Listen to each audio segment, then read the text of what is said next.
I'm Greg Street. I'm originally from Hattiesburg, Mississippi.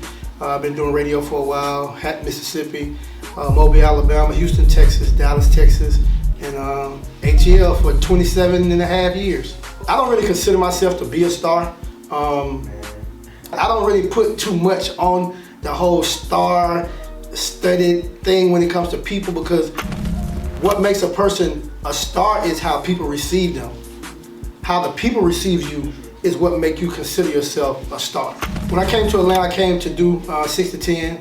I did 6 to 10 in Dallas at K104, 6 to 10 at Magic 102 in Houston, and 6 to 10 at 93 BLX in Mobile. I started in high school.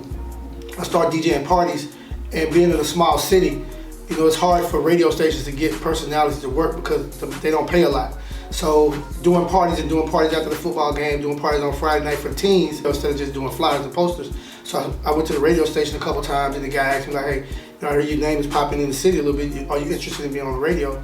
And then come to find out, the guy who actually owned and built the radio station went to school with my mom in Mobile, outside of Mobile, at Mobile County Training School. Back then, when I first came to Atlanta, I had relationships with people in Atlanta. I had met Outkast. We did one of their biggest legendary first shows with the Bomb Factory in Dallas. So I had a relationship with Rico and Mia Red, Ian Burke, and Mom Benjamin, Dre's mom. And I had never met him until, you know, we did the show. And once I moved here, it was like I already had family here, because I had never been to Atlanta ever. Gotcha. No Freaknik, no Jack the Rapper. I had never been to Atlanta. For DJs who have a dream, I mean, there's no certain chemistry to it. Like, the music business is art. It's not like a certain chemistry. You do this, do that, and it equals this. It's not like 3 + 3 = 6. It's like, it's so many different ways you can do it.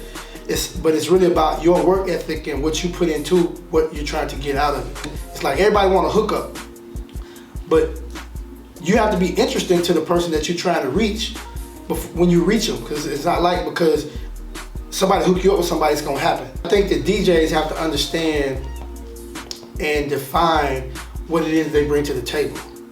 Like, you got to understand what it is that you bring to the table. I'll give you a perfect example. When I worked at BLX in Mobile, I would go to all the other cities around Mobile: Evergreen, Atmore, Century, Pensacola, Fort Walton, Destin, Moss Point, Pascagoula, Gulfport, Biloxi, Evergreen, Alabama, Bruton, Alabama.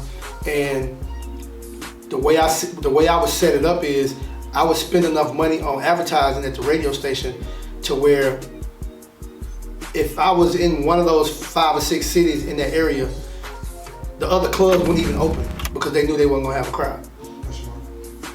So I would rotate them around. DJs, you got to have a plan.